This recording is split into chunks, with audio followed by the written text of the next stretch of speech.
ఇంతలోనే గడియెట్టేశారంటయ్యా. ఇదిగో పంతులు, ఎవడో దొంగ ఫోన్ చేసి మన ప్లాన్ అంతా చేకొట్టేశాడు.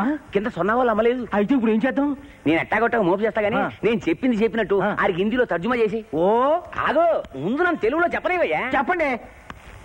కింద స్వర్ణ వాళ్ళు అమ్మొచ్చింది. ఇంతకాలం ఆలస్యమైనందుకు తెగ బాధపడిపోయింది. ఒక వారం రోజుల్లోగా ఎలాగైనా పంపిస్తానని చెప్పి నా కాళ్ళట్టుకు బతిమాలింది. ఈలోగా రిసెప్షన్ దగ్గర జనం పోగయ్యారు. ఇక బాగుండదు కదా అని చెప్పి ఎట్టాగో అట్టకు మోపు చేసి పైకి వచ్చేసాను. नीचे स्वर्णा का माँ आया? स्वर्णा का मन नीचे? నీచే నీచే नीचे? झूठ बोलता है? ఇదేంటి ఇలా కొట్టేశాడు? ఏమో అసలు నీ ట్రాన్స్లేషన్ బ్యాడ్ కాదు, నీ టైం బ్యాడ్.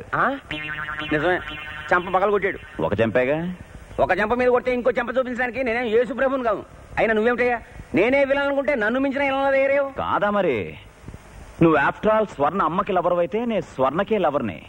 నువ్వు అమ్మకాలు పట్టుకుని మోపు చేసేలోపు నేను స్వర్ణకు ఒక కన్ను కొట్టానంటే చాలు వచ్చి సేటు వాళ్ళు వాళ్తుంది. అందుకే వ్యాపారం డైరెక్ట్ గా మొదలెట్టాను. అంటే డీలింగ్ కూడా అయిపోయిందా? అడ్వాన్స్ 2 లక్షలు. అడ్వాన్స్ 2 లక్షలు మోపు చేసామంటే పని అయిపోతే 10 లక్షలు. హలో, మోపు చేయడం అంటే ఇది.